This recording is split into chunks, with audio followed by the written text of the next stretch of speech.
سلام گل‌های قشنگ باغ زندگی. بچه‌های نازنین، میدونین که شما درست مثل گلید، مثل گل پاک و خوشبو و رنگارنگ.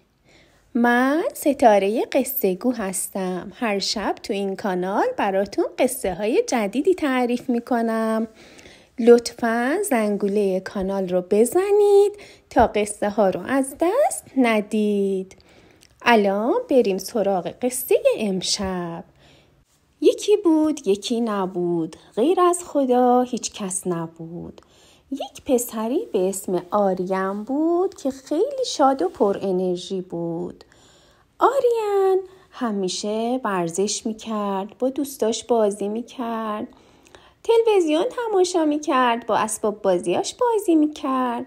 یه روز مامانش برای آریان یه تولد خانوادگی گرفته بود. پدر بزرگ آریان براش به عنوان کادوی تولد تبلت گرفته بود.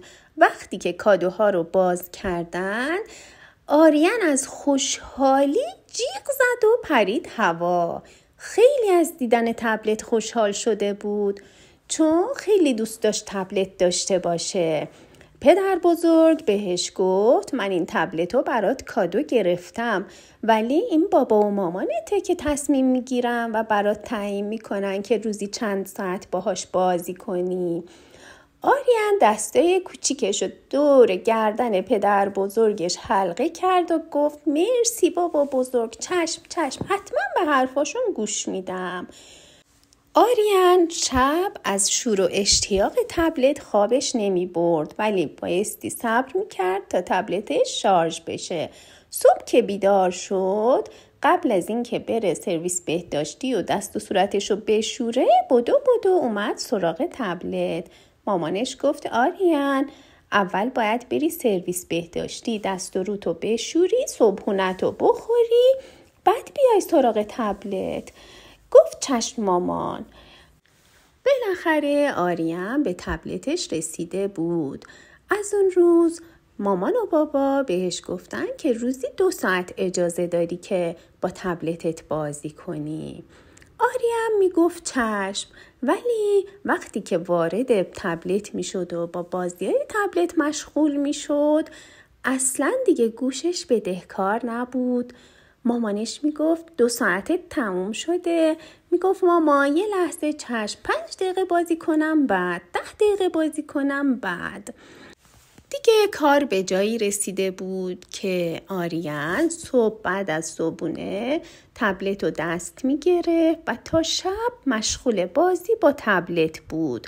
حتی موقع غذا خوردن تبلت بازی میکرد. حتی دوست داشت که وقتی میره دستاشو بشوره یا سرویس بهداشتی بره، تبلتش هم با خودش ببره. اصلا نمیخواست از تبلت جدا بشه. دیگه آریان اون پسر پر انرژی سابق نبود.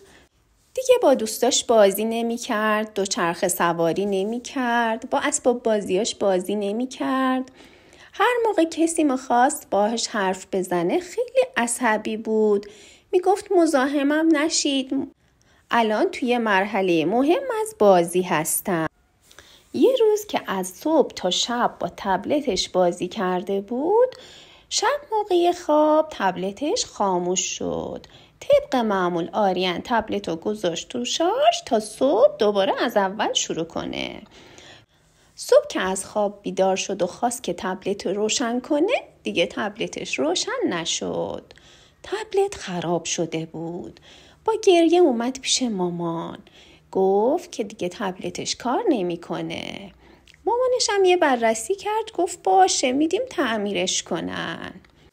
آریان که دید تبلتش خراب شده خیلی دوست داشت که بره سراغ موبایل مادرش، ولی مادرش همچین اجازه ای رو به اون نداد و گفت که موبایل مال بزرگتر است و تو فقط میتونی با تبلت خودت بازی کنی. اون روز آریان خیلی آواره و سرگردون مونده بود. اصلا نمیدونست قبلا چی کار میکرد. الان که تبلت نداشت حوصله‌اش سر رفته بود، ولی نمیدونست باید چی کار کنه. به مامانش گفت که حوصله‌ام سر رفته. مامانش گفت یادت قبلا تو پارک روبرو با دوستات تو بازی میکردی؟ گفت آره. مامانش گفت الان دوستات اونجا دارن بازی میکنن، اگه میخوای تو رم ببرم اونجا با دوستات بازی کن. آریان قبول کرد، لباساشونو پوشیدن و رفتن پارک. آریان با دیدن دوستاش که دوباره داشتن توپ بازی میکردن خیلی خوشحال شد، قاطی اونا شد و حسابی توپ بازی کرد. خیلی بهش خوش گذشته بود، خیلی هم گشنش شده بود. وقتی برگشتن خونه حسابی ناهارشو خورد و استراحت کرد. عصر که از خواب بیدار شد دید یه عالمه وقت اضافی داره، میتونه نقاشی بکشه، میتونه با ماشیناش بازی کنه، با اسباب بازیاش بازی کنه، میتونه به مامانش تو کارهای آشپزی کمک کنه. خیلی خوشحال بود که این همه فرصت تو زندگی داره و میتونه کارهای متنوعی انجام بده. بعد از یه مدت تبلت آریان تعمیر شد و باباش تبلت رو آورد خونه.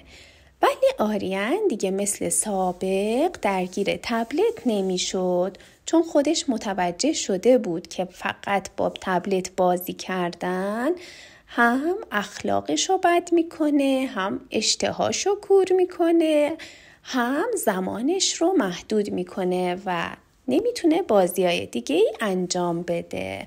خودش سر موقع وقتی که 2 ساعت میشد تبلت رو میذاشت کنار و به کارهای دیگه زندگیش میرسید. خب بچه ها، قصه ما به سر رسید. قصه‌مون رو دوست داشتین؟ الان چشمای نازتون رو ببندین و یه خواب راحت نصیب خودتون بکنین. انشالله صبح سالم و سرحال و شاد و پر انرژی از خواب نازتون بیدار میشید. شب بخیر.